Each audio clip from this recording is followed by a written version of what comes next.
Hi folks, with Tacitus today, your pushback channel, and thank you for joining this audio live stream.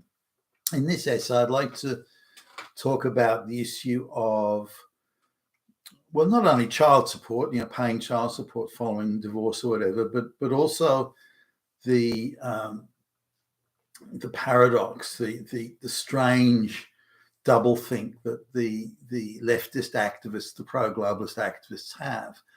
Now, there's one state in the US, in the Northeast, and they absolutely go apoplectic whenever ICE tries to arrest an illegal criminal alien. And not only are they illegal alien, but they're charged with crimes, quite serious crimes, armed robbery and murder and all these sorts of things. So when ICE wants to grab hold of them, the governor, the whole body, Democrat body politic, and the commentary, they scream, it's outrage, civil rights and due process, and it's this and it's that, it's Nazis, it's fascists, it's Hitler, and the normal talking points they vomit out.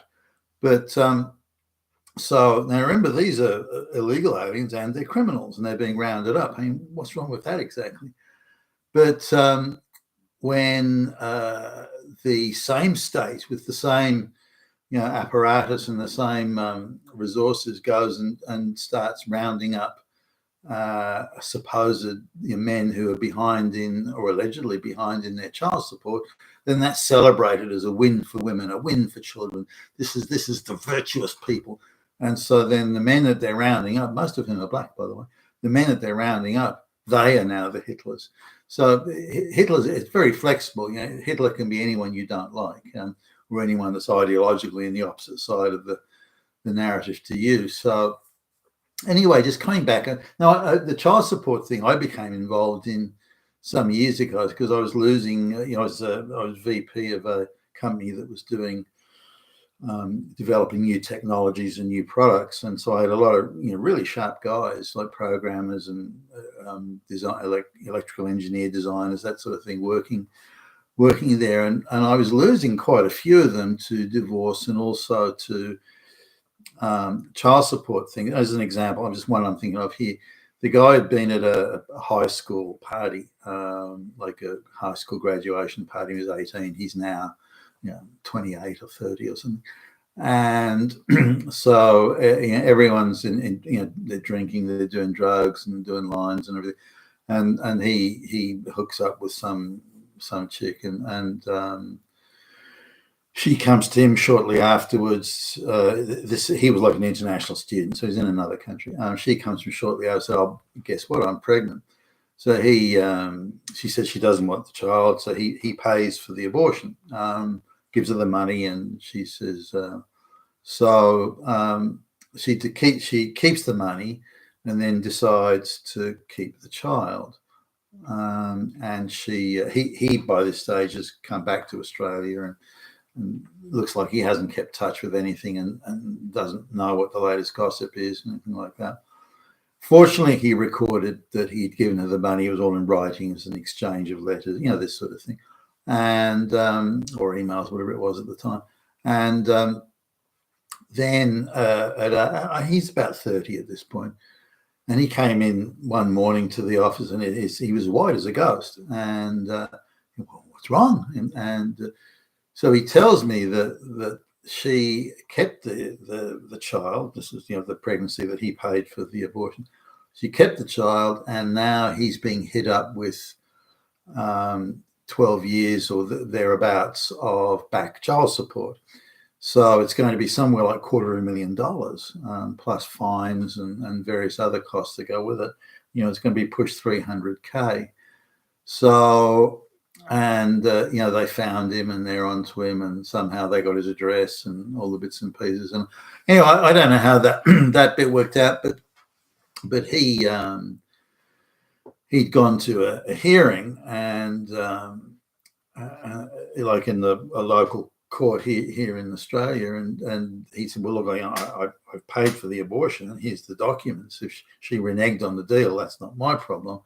And, she was seeing like other guys at the time. I don't know that can we have a DNA test to confirm this? Anyway, the court dismissed his thinking. No, it doesn't matter you paid for the abortion. It doesn't matter she deceived you. It doesn't matter she tricked you or this or that. All irrelevant. The child exists. You've got a good income. You're a steady, you've got a steady job on good money. So, we're going to make you pay. And that's kind of how it goes. In terms of a request for the DNA test to prove that he is the biological thing, no, we'll only do that if she formally requests it. Now, the other options of possible, biological sort of father or parent thing, these are all itinerant laborers and people on, he's the one with the steady job on the big bucks. He's the glittering prize. And so they just pretty much decide, okay, you're it, buddy. Now, the high-handed tactics they used with this guy was they said, well, look, you're going to have to pay current child support, whatever amount that is, and you've got to pay back this $300,000. And they were quite happy to take up to 80% of his net income. So after tax has been deducted and he's got $100, they're quite happy to take $80 of the 100 to pay it back, or to pay this supposed child support that he allegedly owed. Now, the legal processes that she had to go through, or anyone had to go through, to make or try and make him accountable and liable for this 300 odd thousand was almost nil. They were able to act administratively at all times. If he opposed it, he has to take it to court. So he has to go to court in another country to try and compel her to agree to or to force a DNA test, and that's going to cost him a fortune. And these people realize this, the shysters and the tricksters and the lowlifes that populate this child support alimony type area. And they were sort of saying, well, look, you can fight this if you want, but given your legal costs, all the aggravation you've got to go through, it'll cost you about the same to fight us. So why don't you just pay it? Just it's easier. And he's got records like phone recordings he's kept and letters, but they just say, it's just easier if you pay. Why don't you just pay? They even tried to encourage him to go and get a bank loan for the $300,000, and then you can pay back the bank, and then you won't feel so bad about the repayments because you're not paying it to her, you're paying it to a bank. I mean, the insanity of the people involved in it was just mind-boggling. So he looked at the money, and he was making good money, but not to the extent where he could have a back debt of $300,000 and he's got to pay current child. He couldn't play in that league. He said, well, that's effectively blown, financially I'm ruined now for the rest of my life. Again, if it's going to cost him a fortune to fight it in court, then he might as well accept, okay, they've got me on this, I can't stop them. So the only thing I can do is just drop out. So he just drops out. Here's this very talented guy, and engineer sort of dude, and he says, no, my life is over. My career as a top flight electrical engineer is gone. That's it. I'm fucked. So he just dropped out and did odd jobs and last time I saw him, he was picking up glasses in some sort of bar and just working as a labourer, if you like, in the bars and doing that stuff. And that was crazy. Amount of that talent, can you believe it? So he just completely dropped out. But they kept on coming after him and they kept on adding to his debt. So they took the position. I mean, he dropped out and he was in hiding and they couldn't find him and that. So they were screwed. But the situation that they put him in is they said, okay, you have a high income earning capacity. You are capable of earning big bucks. So we're just going to keep on accruing a debt against your social security tax file number. We just keep on adding to it. Every week we'll add another, $1,000, whatever it was they're trying to get out of it. Add an extra amount to it, and that's it. So, and this will be up until the day you die. We will pursue you to the grave. And that was their attitude. And I thought, what a counterproductive attitude. That's unbelievably ridiculous. Just dismiss, so what, you paid for the abortion, we're still going to make you liable. Well, I'm not sure I'm actually the father. Can we do a DNA test? No, we're not going to DNA test. And so, I mean, the blithe dismissal of his legal rights Now compare this to the legal rights that the activists say that the illegal alien criminals have.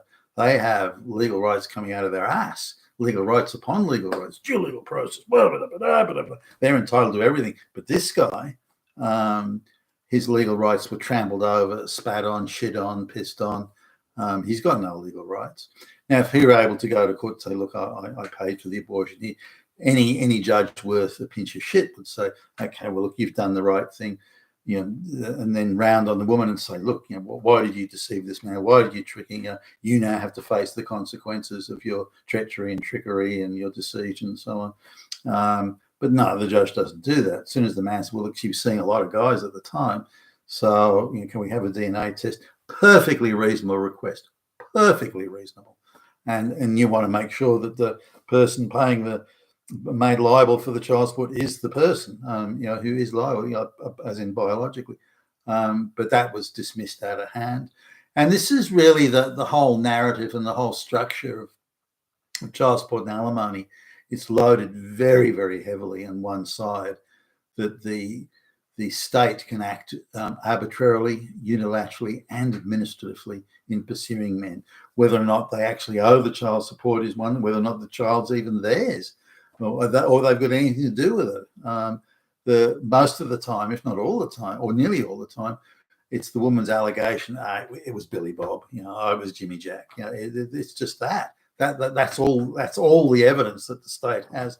But then they just look at, okay, there are 3 Jimmy Jacks living in, or Billy Bobs living in that town or that place. Well, 2 of them are unemployed, and they've got their income is worth $250. This guy, however, he's got a good job. He's worth it. Let's say it's him, and if he tries to disprove it with DNA test, we'll just filibuster him. We'll just prevent him from doing it. We'll harass him and we'll prevent him. We'll do everything to fuck him up. So he's just got to pay. Hey, social justice, equity. Whoa! We're fighting back against Hitler. We're the resistant dude. And so this is their attitude, and this is how they operate. They really think they're at the front line of gender, gender equity here. And if the guy isn't the guy, well, who cares? He's a guy, and he's got money we can take. That's all you need to know. Which is incidentally the same view they have about rape. So what if the guy's not the guy who did it? He's a man. He's a straight white male. We're talking gender power relations warfare here. That's what we're talking about. Rape is just the vehicle we use to get it into a position where we can punish it and attack it and accuse it and threaten it. That's all it is. And child support, I think, is the same. Now, looking at the photographs of the men who are supposedly behind in child support, they all look like criminals, and they all look like at best they're labourers, and that the amount of child support some of these men are supposed to owe would be more than their income. Their income wouldn't even equal it, as in their total income wouldn't even equal the amount. So I'm not sure, do they impute this? Because they haven't got the power. The state's got the power to impute child support and say, well, we say that guy's capable of earning big bucks. Now, whether he is or not, that's a moot point. Just that we say he's capable. They don't have to prove it in court. They can just say it. Or, there's one hearing where the woman comes along and the guy's unemployed, and she just says to the judge in the hearing, he could get a job if he wanted to. That's it. That's the evidence. Yeah, I think so too, says the judge. Prison for you, motherfucker. So the evidence, the bar of evidence that they require to go chasing after men for child support is very, very low. The evidence bar for men required to push back against that is very, very high. And as long as that remains, child support, alimony, all that stuff will be and will always be a grave injustice on those who get caught up in it. You've been with Tacitus today, your Pushback channel, and thank you for listening.